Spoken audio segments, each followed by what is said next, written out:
Hey, welcome to this week's episode of Five Sets with Dave. Coach, thank you for being here once again. Well, it's always fun to come in and talk to you about different things with Purdue volleyball. We'll do it again. Definitely. So to start out, just recap this weekend. Two emotional, long five-set matches. Just talk about them for us. Well, there was a lot of volleyball played in Holloway Gym this weekend. Penn State came in with the defending national champs, and they were very talented. Similar in age, I think, to our team. Both teams were playing some youngsters, but also had some KG veterans in the mix as well. And it was a classic match. I received more notes, emails, texts, different forms of communication on that one match than I have for a long time, just about the level of play that they saw. It was obviously a national TV match, so a lot of people had the opportunity to watch us play Penn State. The first four matches were as close as they can get. I think all were 2-point games. One, I think we might have won 25-22. Yeah. And really thought we were in a position to win set number 4. Had some funny things go against us in that one, and turned it into a 5-game match, and we just didn't get off to a good start in set 5, and really Penn State was kind of in control all the way. The good news from that particular match was that we out-hit Penn State, who's the top offensive team in the country. Out-hit them by about 35 points. Blocking was similar. We outdug them. So certainly we showed that we can compete with what many people think is the most physical volleyball team in the country, and certainly the team that's been the dominant team in the country. And then I was really concerned about whether we would bounce back the next night against Ohio State. They were one of the hottest teams in the country. Probably after we got beat, they became the hottest team in the Big Ten because they had won 5 matches in a row against some pretty good opponents. So I didn't know what would happen. You play an emotional match, but I was really pleased that we got off to a pretty good start, and we won the first 2 handily, really in a position to win it in 3, and had some, again, had some unusual things happen. Danielle hit a slide and had the kill, except the ball hit her in the head when she was standing out of bounds.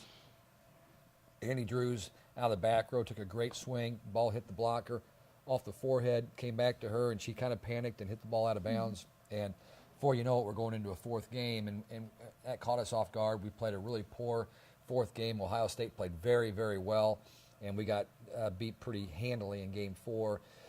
Game 5, you just never know how it's going to go. It didn't go very well the night before. We took our group outside the back door to kind of get away from the noise and cool them off a little bit, and came back in. The chant was going on. We believe that we will win, and that's always nice to hear from the nearly 3,000 people there in the boiler box. But we responded much better in Game 5 against Ohio State, and we won that just as handily as we got beat the night before. Talk about explain to the fans how difficult it is to come back after a 5-set match and an emotional match, to come back and play another 5-set match against Ohio State.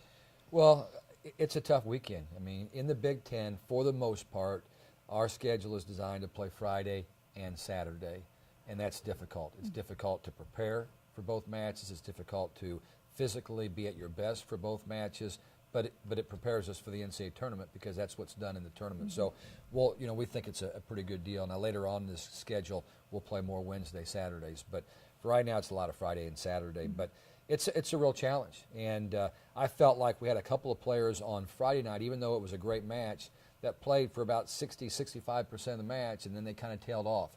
So the challenge on Saturday was, are we going to play for 60% of the match, or are we going to play for 100% of the match? And to beat Ohio State, because it's going to be a struggle tonight, we're going to have to play for 100% of the match. And I thought Annie Drews answered the call. I thought Annie was good every single set against Ohio State. We made some changes down the stretch, had people come off the bench that did some really good things for us. Kiki Jones, who is a returning honorable mention All-America player, played very limited this weekend because she hasn't been at her best. But we brought her off the bench, give us some experience there late in Game 4, and she was really, really significant in the win.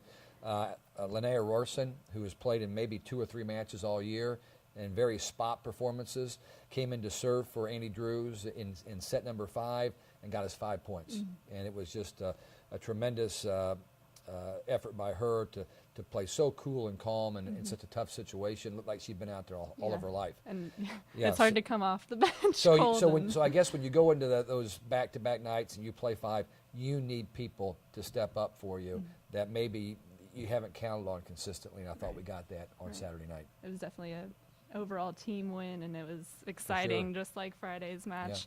You mentioned Linnea coming in. Annie had hit over 300 on Saturday. Evans and Adelaja hit over 600. Yeah. So. Offensively, we were pretty good all weekend. I thought that wasn't our issue, but certainly Faye had a good weekend. I think for the weekend she was around 600. Annie had about 45 kills in 2 sets against really good teams. Evans was probably the unsung hero. Really did a good job in every aspect of the game, and on both nights played well when she was in the front row. We ended up going all the way around with her just because she was playing too well to take out of the front row, and I thought she made a real big difference for us. I thought Danielle Catino was excellent on Friday. Wasn't quite as sharp Saturday, but that's what happens with freshmen, and Azaria was a little bit the same way. And it's tougher for the youngsters to play back-to-back nights at a high level. It's something that you kind of you get used to, or you acquire that ability the longer you're here. Right, for sure. Well, you kind of answered my next question. I was going to ask you about who's standing out to you. With Linnea coming in, serving 5 points for you guys. Well, I think that our entire team is making progress, but we are a team that's going to have to continue to get better, and we're going to have to pull the thing together. When you look at our schedule, it is really tough. The first 6 matches were matches that everybody anticipated that we would win. Fortunately, we did, because in the Big Ten it's not happening that way. And then this weekend, people said we're going to find out how good Purdue is. I think for the most part, the grades would come in pretty high on how good Purdue is. But now we got to go on the road. We play Northwestern, who's stinging from losing 4 in a row. 3 of those to really good teams. But 4 on the road, they come back home. They're going to try to get healthy against Purdue. And then we play Illinois in Champaign at 5 o'clock on Saturday. And they're a team that just beat Penn State at Penn State. And they think they're going to compete for a Big Ten championship. So our team has to determine how serious are they about competing for a Big Ten championship. And we have to get better tonight. We have to get better tomorrow.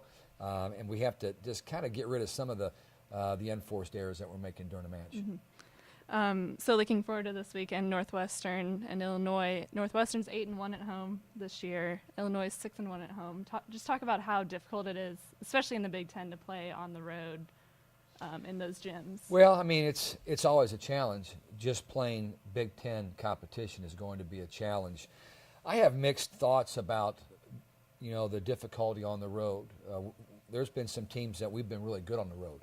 Last year, we won a lot of big matches on the road. We went to Nebraska and beat the Huskers on the road the first time they lost in the Devaney Center. We went to Michigan. We went to Michigan State. We beat those people on the road.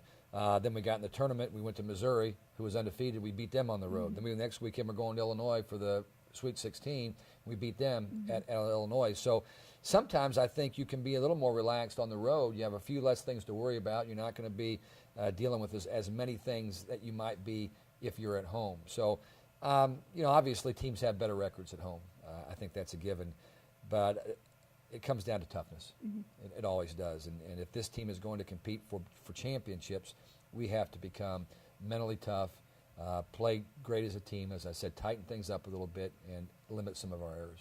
We're really looking forward to getting some fans on the road with us. You talked about that, and I know that the Purdue Alumni Association has got a good group going to Chicago that will meet us up there. We normally have a nice crowd over at Champaign. But I've been so thrilled with the crowd support we've gotten. I mean, we've had sellouts for about every one of our home matches, and not only have they been sold out, they've been loud, and they've been really helpful to us. And so I just want to give a shout out to the Purdue Nation, the Boilermaker Nation, for really helping us out.